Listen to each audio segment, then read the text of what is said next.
Some people find it harder than other people to make a schedule. One thing you might consider doing is doing the personality test at understandmyself.com and seeing what you're like. Maybe you're particularly low in conscientiousness, in which case making a schedule and sticking to a routine, an orderly routine, is going to be quite difficult for you.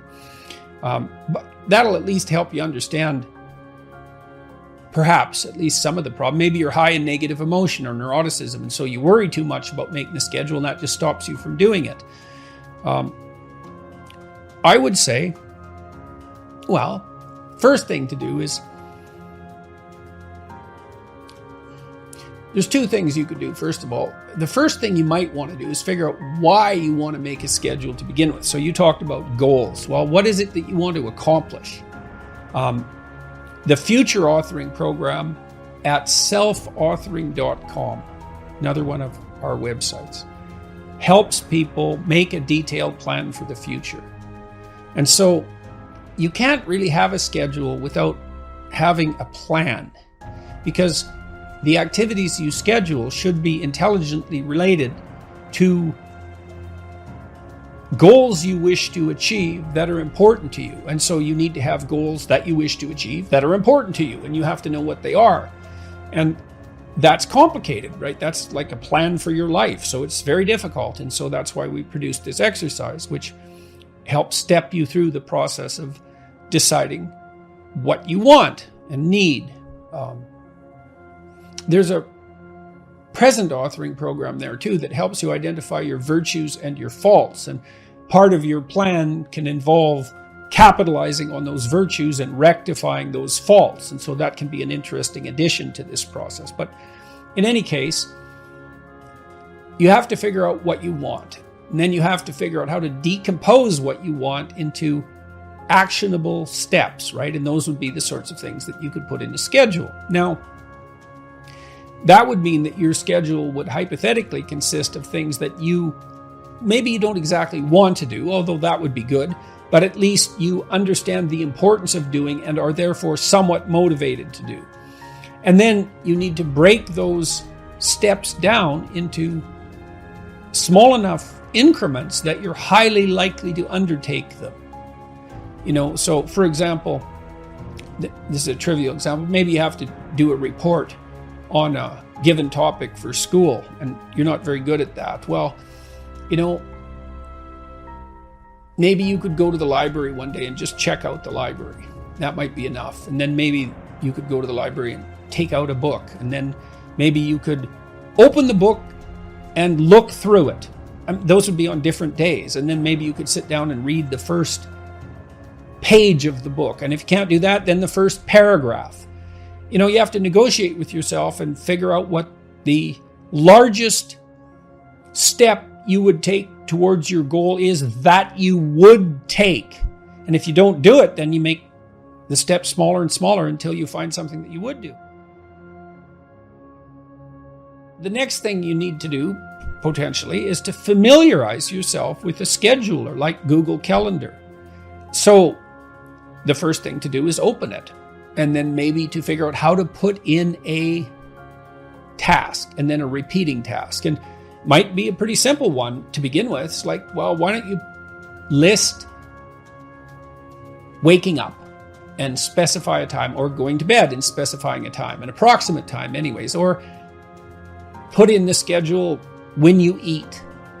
And those are things you do every day. And so that's something you're pretty likely to do. And so that's a success for you. And then you can start by putting in something small. Maybe you need to read, maybe you need to exercise, maybe you need to have a social event with people. Maybe you need to watch TV, a movie, whatever. It doesn't matter what it is. Hopefully it's something you want to do. Put it in the schedule. And you could start by scheduling the things that you would like to do. So you can imagine, well, I like going out to movies. I like going to the mall. I like hanging around with my friends. I like watching TV. I like reading a book. I like listening to music. Well, then schedule those things.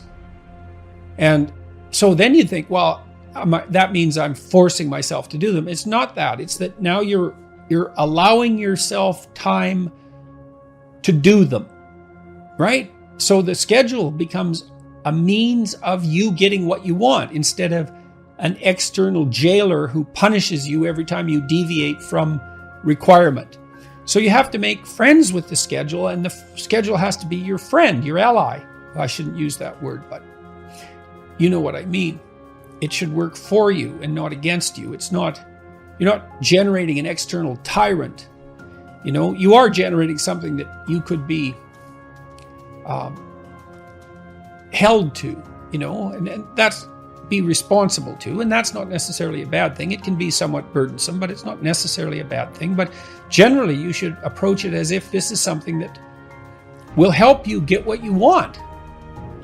And it's also a pretty good way of controlling anxiety, because one of the most common sources of anxiety is just not knowing what to do. And people often think about that as boredom, and it is boredom to some degree. It can be, but it can also be very anxiety provoking. It's like, well, what should I do? I don't know what to do. Well, I have to do something. There's all these things I could do, and I don't want to make that decision every hour. So a schedule that you design that you like can be an incredible relief. And one thing we do know is that conscientious people tend to be lower in negative emotion. And it looks like that's a causal consequence, is that orderly people, for example, because they order their environment and make it more predictable, then they're less likely to be anxious, because we're often made anxious by what is unpredictable. So generating a view of your life that consists of valued goals that you want to attain, and then steps by which those might be attained.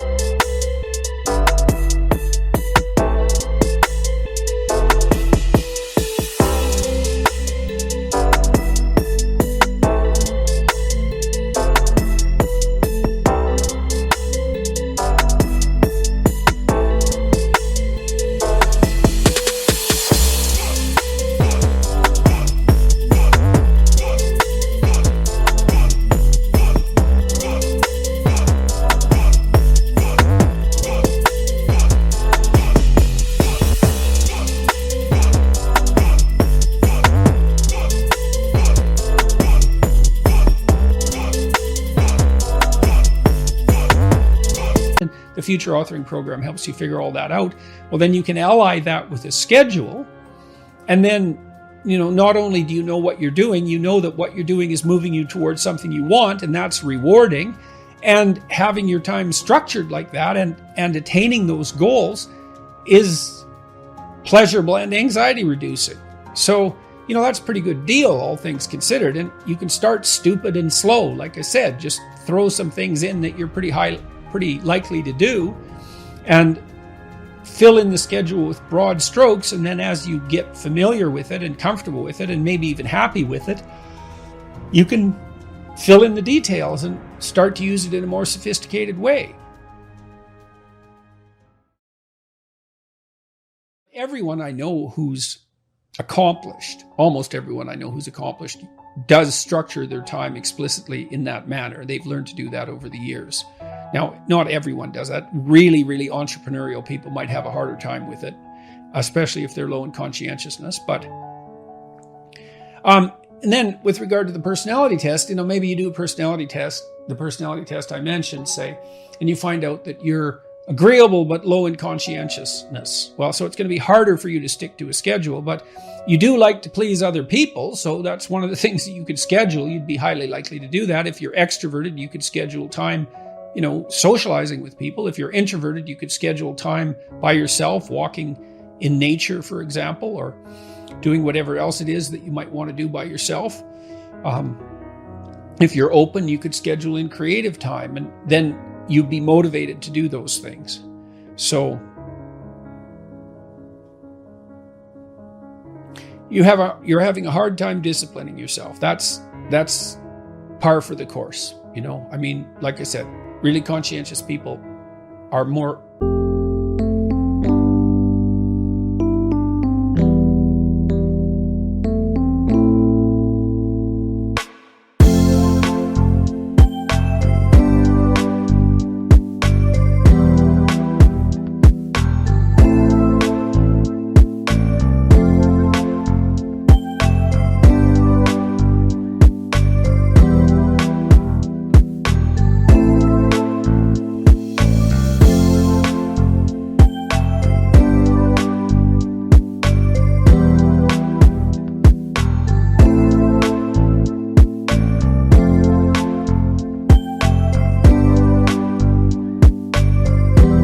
inclined in that direction.